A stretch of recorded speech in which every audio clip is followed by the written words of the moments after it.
গল্পের নাম চিড়িয়াখানা। লেখক শ্রী শরদিন্দু বন্দ্যোপাধ্যায়। ভুজঙ্গধরবাবু চলে যাইবার ঘণ্টাখানেক পরে বৃষ্টি আরম্ভ হইল। প্রথমে রিমঝিম, তারপর ঝুমঝুম। দীর্ঘ আয়োজনের পর বেশ জুত করিয়া বৃষ্টি আরম্ভ হইয়াছে, শীঘ্র থামিবে বলিয়া মনে হয় না। ব্যোমকেশের ভাবভঙ্গি হইতে অনুমান হইল তার উদ্যোগ আয়োজনও চরম পরিণতির মুখোমুখি আসিয়া দাঁড়াইয়াছে। সে ছটপট করিয়া বেড়াইতেছে, ক্রমাগত সিগারেট টানিতেছে। এসব লক্ষণ আমি চিনি, যার বুটাইয়া আসিতেছে। মেঘের অন্তর্পথে দিন শেষ হইয়া রাত্রি আসিল। 8টার সময় ব্যোমকেশ প্রমোদ বরাটকে ফোন করিল। অনেকক্ষণ ধরিয়া ফোনের মধ্যে গুজগুজ করিল। তাহার সংলাপে ছিন্নাংশ হইতে এইটুকু শুধু বুঝিলাম যে ভোলা কলোনির উপর কড়া পাহারা রাখা দরকার, কেহ যেন না পালায়। রাত্রে ঘুমের মধ্যে অনুভব করিলাম ব্যোমকেশ জাগিয়া আছে এবং বাড়ি মাওয়ায় পায়চারি করিয়া বেড়াইতেছে। সমস্ত রাত্রি বৃষ্টি হইল। সকালে দেখিলাম মেঘগুলা আকাশে হইয়া গিয়াছে, বৃষ্টির তেজও কমিয়া আসিয়াছে, কিন্তু থামে নাই। 11টার সময় বৃষ্টি বন্ধ হইয়া পাঙাশ সূর্যালোক দেখা দিল। ব্যোমকেশ ছাতা লইয়া কুটি কুটি বাহির হইতেছে দেখিয়া বুঝলাম, এ কি, কোথায় চললে? উত্তর না দিয়া সে বাহির হইয়া গেল। ফিরল প্রায় বিকেল 3:30টার সময়। জিজ্ঞাসা করিলাম, আজও কি একাদশী? সে বলল, হুম। শাহজাহানে খিচুড়ি আর ইলিশ মাছের ডিম দিয়ে দিব্যি চব্যচস্য হয়েছে। যদি নেপালগুপ্ত কিংবা ভুজঙ্গরাত্র দেখে ফেলত, সে সম্ভাবনা কম। তারা কেউ কলোনি থেকে বেরোবার চেষ্টা করলেই গ্রেপ্তার হতেন। যাক, ওদিকে তাহলে পাকা বন্দোবস্তই করেছে। এদিকের খবর কি, গেছে কোথায়? প্রথমত কর্পোরেশনের অফিস।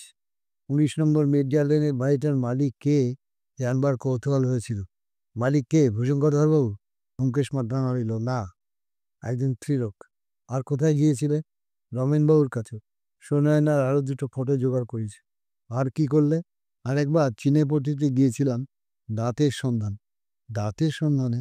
হ্যাঁ হ্যাঁ, চীনেরা খুব ভালো দাঁতের ডাক্তার হয় জানো তো, বলিয়া উত্তরের অপেক্ষা না করিয়া সে স্নানঘরের দিকে চলিয়া গেল।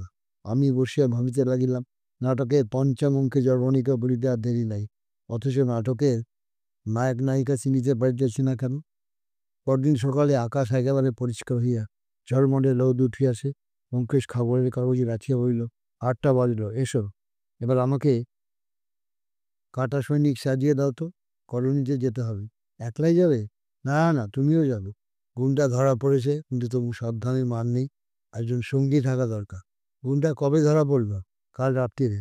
আজ কলোনিতে যাওয়ার উদ্দেশ্য, ছবির খাম ফেরত নিতে হবে, আর এসপার কি অবস্থা। তার ব্যান্ডেজ বাঁধিয়া দিবেন। বাহির হইবার পূর্বে সে একবার প্রমোদ বরাটকে ফোন করিল। মানে একটা মোটা লাঠি হাতে বেরোন। মোহনপুর স্টেশনে বরাট উপস্থিত ছিল। ব্যোমকেশের রূপসজ্জা দেখিয়া মুচকি মুচকি হাসিতে লাগিল। ব্যোমকেশ বলল, হাসছেন কি? বেগ না হলে ভিক পাওয়া যায় না, জানেন না? আপনার গুন্ডার নাম জানেন তো? সজ্জন দাস মির্জাপুর। যদি দরকার হয় মনে রাখবেন, আজ কাগজে ওই নামটাই পেয়েছি। কাল রাতে বেলগাছিয়া পুলিশ তাকে ধরেছে। বাহ, সে একটা গুন্ডাও পেয়ে গেছেন। ওমন একটা আড্ডার গুন্ডার খবর প্রায় রোজই কাগজে থাকে। কলোনিতে উপস্থিত হইলাম। ফটকের কাছে পুলিশের থানা বসে আছে। তাছাড়া তারের বেড়া ঘিরিয়া কয়েকজন পাহাড়ওয়ালা রোদ দিতেছে, বেশ একটা থমথমে ভাব। ফটকের বারান্দায় গাড়ি দেখিয়ে আমরা প্রবেশ করিলাম। প্রথমেই চোখে পড়িল নিশানাথবাবুর বারান্দায় বিজয় ও ভুজঙ্গধরবাবু বসিয়া আছেন। ভুজঙ্গধরবাবু খবরের কাগজ পড়িতেছিলেন। আমাদের দেখিয়া কাগজ মুড়িয়া রাখিল না। বিজয় ভ্রুকুটি করিয়া চাহিল। আমরা নিকটস্থ হইলে সে রুক্ষস্বরে বলিয়া উঠিল, এর মানে কি ব্যোমকেশবাবু? অপরাধীকে ধরার ক্ষমতা নেই, মাঝ থেকে কলোনির ওপর চৌকি বসিয়ে দিয়েছে। পরশু থেকে আমরা কলোনির সীমানার মধ্যেই বন্দী হয়ে আছি। ব্যোমকেশ তার রুক্ষতা গায়ে মাখিল না, হাসি মুখে বইল, বাঘের চুলে 18 ঘা। যেখানে খুন হয়েছে সেখানে একটু আধটু অসুবিধা হবেই বই কি। দেখুন না আমার কি অবস্থা। ভুজঙ্গধরবাবু বললেন, আজ তো আপনি চাঙ্গা হয়েই উঠেছেন। গুন্ডা কি ধরা পড়েছে নাকি? হ্যাঁ, সজ্জন দাস ধরা পড়েছে। সজ্জন দাস? নামটা যেন কোথায় দেখেছি। ও হো, আজকের কাগজেই তো আছে। তাই সজ্জন দাসই কি আপনার দুর্জন দাস? হ্যাঁ, পুলিশ কাল রাত্রে তাকে ধরেছে, তাই অনেকটা নির্ভয় বেরোতে পেরেছে। তাহলে? প্রিয়ঙ্গধরবাবু সপ্রশ্ন দৃষ্টিপাত করিলেন। ব্যোমকেশ বললেন, হ্যাঁ আসুন, আপনার সঙ্গে কাজ আছে। ভুজঙ্গধরবাবুকে লইয়া আমরা তার কুঠির দিকে চলিলাম। ব্যোমকেশ বলিল, খামখানা ফেরত নিতে এসছি। ভুজঙ্গধর বললেন, বাটালেন মশাই। হাত থেকে বোঝা নামল। ভয় হয়েছিল শেষ পর্যন্ত বুঝি আমাকেই গোয়েন্দাগিরি করতে হবে। একটু দাঁড়া। নিজের কুঠিতে প্রবেশ করিয়া তিনি মিনিটখানেক পরে খাম হাতে বাহির হইয়া আসিলেন। ব্যোমকেশ খাম লইয়া বললে, খোলেননি তো? না না, খুলিনি। লোভ যে একেবারে হয়নি তা বলতে পারি না, কিন্তু সম্ভবই না। হাজার হোক কথা দিয়েছি। আচ্ছা ব্যোমকেশবাবু, সত্যি কি কিছু জানতে পেরেছেন? এইটুকু জানতে পেরেছি যে চিরক্ষরিত ব্যাপার। তাই নাকি? কৌতূহলী চোখে ব্যোমকেশকে নিরীক্ষণ করিতে করিতে তিন বস্তাকের পশ্চাৎভাগ চুলকাইতে লাগিলেন। ধন্যবাদ, আবার বোধ হয় ওবেলা আসবো বলিয়া ব্যোমকেশ নেপালবাবুর কুঠির দিকে পা বাড়াইল। ওদিকে কোথায় যাচ্ছেন? ভুজঙ্গদাবাবু প্রশ্ন করিল। ব্যোমকেশ মুখ টিপিয়া হাসিয়া বলিল, নেপালবাবুর সঙ্গে কিছু গোপনীয় কথা আছে। ভুজঙ্গধরবাবুর চোখে বিদ্যুৎ খেলিয়া গেল, কিন্তু তিনি কিছু বলিলেন না। মুখে অর্ধহাস্য লইয়া মস্তকের পশ্চাৎভাগে হাত বুলাইতে লাগিলেন। নেপালবাবু নিজের ঘরে বসিয়া দাবার ধাঁধা ভাঙিতেছিলেন।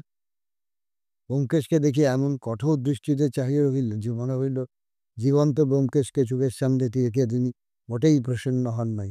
তারপর যখন সে খামটি ফেরত চাহিল, তখন তিনি নিঃশব্দে খাম আনিয়া ব্যোমকেশের সামনে ফেলিয়া দিয়া আবার দাবার ধাঁধায় মন দিবে। আমরা সুরসুর করিয়া বাহির হইয়া আসিলাম।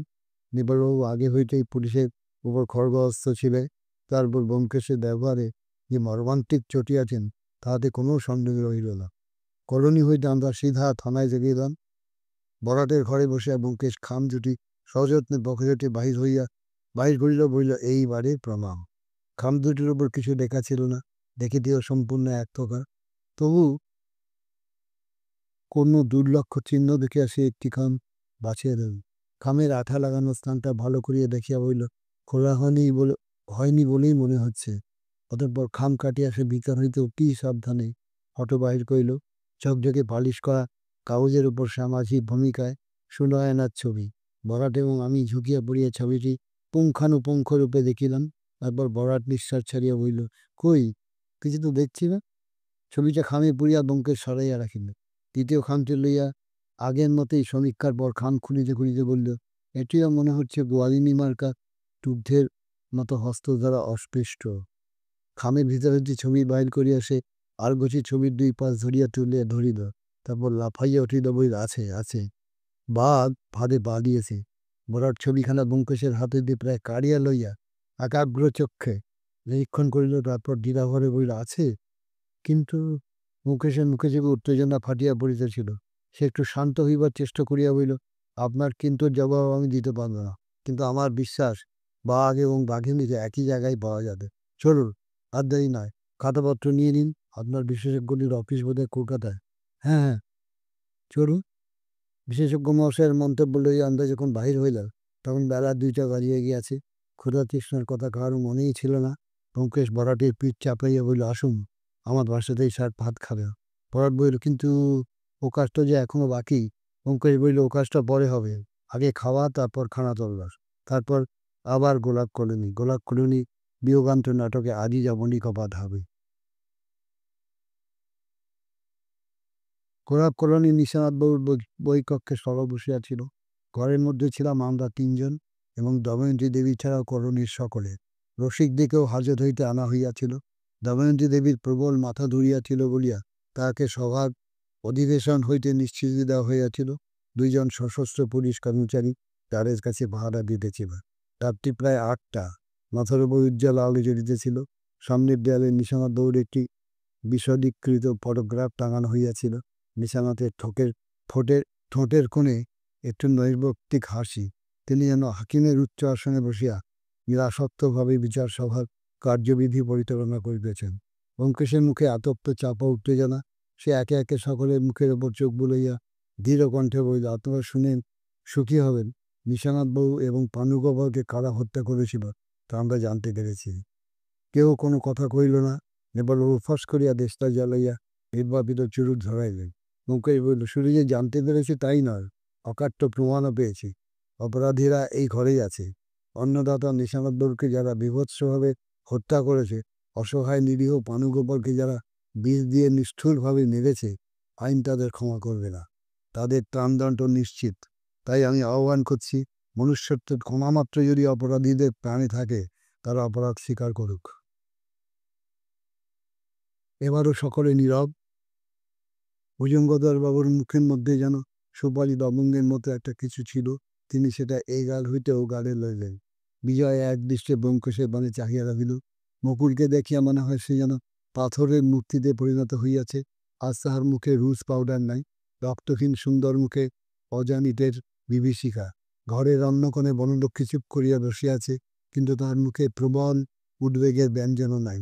সে কোলের উপর হাত রাখিয়া আঙুলগুলি লইয়া খেলা করিতেছে, যেন অদৃশ্য কাঁটা দিয়া অদৃশ্য পশমের জামা বুনিতেছে।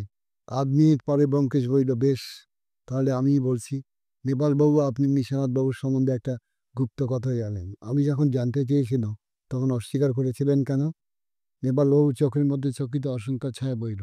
তিনি স্খলিত স্বরে বললেন, আমি আমি ব্যোমকেশ বলল, যাক, কেন অস্বীকার করেছিলেন তার কৈফিয়ত দেবার দরকার নেই। কিন্তু কার কাছে এই গুপ্ত কথা শুনেছিলেন? কে আপনাকে বলেছিল? আপনার মেয়ে মুকুল। ব্যোমকেশের তর্জনী মুকুলের দিকে নির্দিষ্ট হইল। নেপালবাবু ঘোর শব্দ করিয়া গলা পরিষ্কার করিলেন, বললেন, হ্যাঁ, মানে মুকুল জানতে পেরেছিল। ব্যোমকেশ বলল, কার কাছে জানতে পেরেছিল? আপনার কাছে? ব্যোমকেশের তর্জনীর দিগদর্শন যন্ত্রের কাঁটার মতো বিজয়ের দিকে ফিরিল। বিজয়ের মুখ সাদা হইয়া গেল। সে মুখ তুলিতে পারিল না। অধমুখে বলল, হ্যাঁ, আমিই বলেছিলাম। কিন্তু ব্যোমকেশ তিক্ত প্রশ্ন করিল, আর কাউকে বলেছিলেন কি? বিজয় কপালে বিন্দু বিন্দু ঘাম ফুটিয়ে উঠিল। সে ব্যাকুল চোখ তুলিয়া চারদিকে চাহিল, তারপর আবার অধবদন হইল, উত্তর দিল না। ব্যোমকেশ বলিল, যাক, আরেকটা কথা বলুন। আপনি দোকান থেকে যে টাকা সরিয়েছিলেন সে টাকা কার কাছে রেখেছেন? বিজয় হেঁট মুখে নিরুত্তর রহিল। বলবেন না? ব্যোমকেশ ঘরের অন্যদিকে, যেখানে রসিক দে বিষকাষ্ঠের মতো শক্ত হইয়া বসিয়াছিল, সেই দিকে ফিরিল। রসিকবাবু, আপনিও দোকানের টাকা চুরি করে একজনের কাছে রেখেছিলেন। তার নাম বলুন। রসিকের কণ্ঠের হাড় একবার লাফাইয়া উঠিল, কিন্তু সে নীরব হইয়া রহিল। আঙুল কাটা হাতটা একবার চোখের উপর বোলাইল।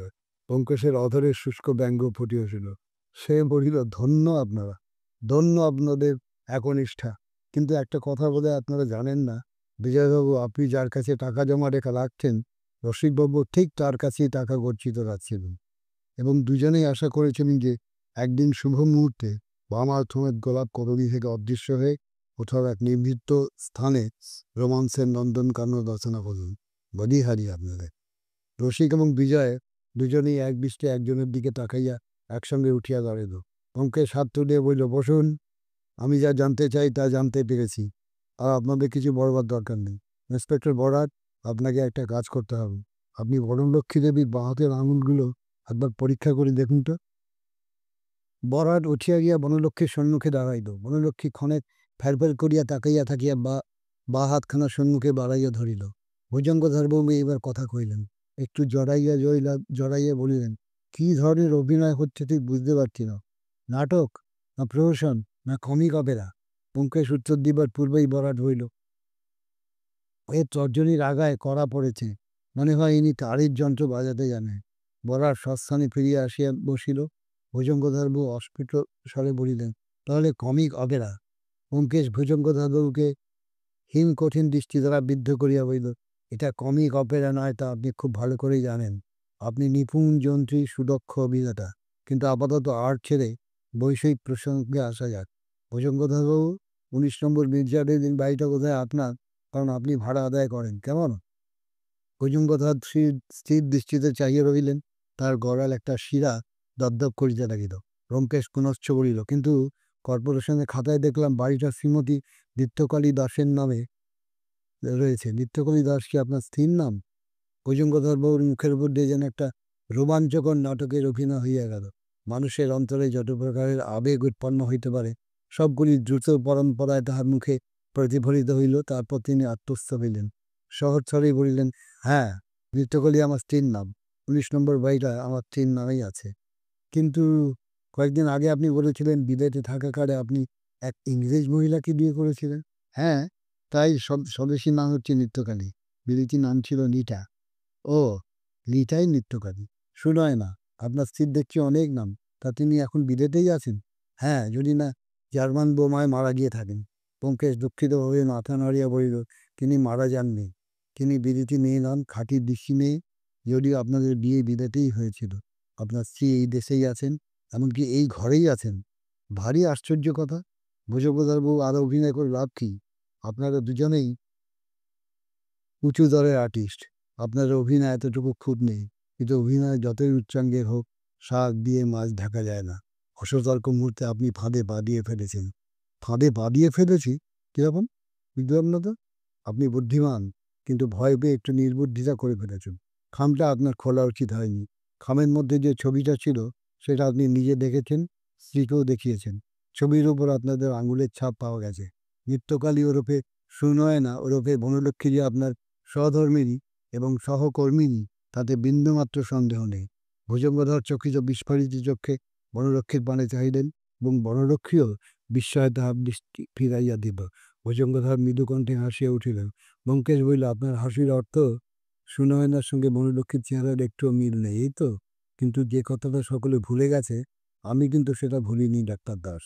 আপনি বিলেতে গিয়ে প্লাস্টিক সার্জারি শিখেছিলেন, এবং বনলক্ষ্মীর মুখের ওপর শিল্পীর হাতের যে অস্ত্রোপচার হয়েছে, একটু ভালো করে পরীক্ষা করলেই তা ধরা পড়বে। এবং তার সব দাঁতগুলো যে নিজস্ব নয়, তাও বেশ পরীক্ষার অপেক্ষা রাখে না। বনলক্ষ্মীর মুখে কোনো ভাবের পরিবর্তন হইল না। বিস্ময় বিমূঢ় ফ্যানফ্যানে মুখ লইয়া সে এদিক ওদিক চাহিতে লাগিল। ভুজঙ্গধর কয়েক মুহূর্ত নতনেত্রে চাহিয়া যখন চোখ তুলিলেন, তখন মনে হইল অপরিসীম ক্লান্তিতে তাহার মন ভরিয়া গিয়াছে। তবু তিনি শান্ত স্বরেই বললেন, যদি ধরে নেওয়া যায় যে বনলক্ষ্মী আমার স্ত্রী, তাতে কি প্রমাণ হয়? আমি নিশানাথবাবুকে খুন করেছি? প্রমাণ হয় কি? যে সময় নিশানাথবাবুর মৃত্যু হয়, সে সময় আমি নিজের বারান্দায় বসে সেতার বাজাচ্ছিলাম। তার সাক্ষীও আছে। ব্যোমকেশ বলল, আপনি যে অ্যালিবাই তৈরি করেছিলেন, তা সত্যিই অদ্ভুত, কিন্তু ধপে টিকল না। সে রাত্রে রান্নাঘর থেকে ফিরে এসে আপনি মিনিট 5 সেতার বাজিয়েছিলেন ঠিকই, কিন্তু বাকি সময়টা বাজিয়েছিলেন আপনার স্ত্রী। বনলক্ষ্মী দেবী অস্বীকার করলেও তিনি সেতার বাজাতে জানেন, তার আঙুলে কড়া আছে। এটা কি প্রমাণ, না জোড়াতাড়া দেওয়া একটা থিওরি? বেশ, এটা থিওরি। আপনি নিশানাথবাবুকে খুন করেছেন, এটা যদি আদালতে প্রমাণ নাও হয়, তবু আপনাদের নিষ্কৃতি নেই ডাক্তার।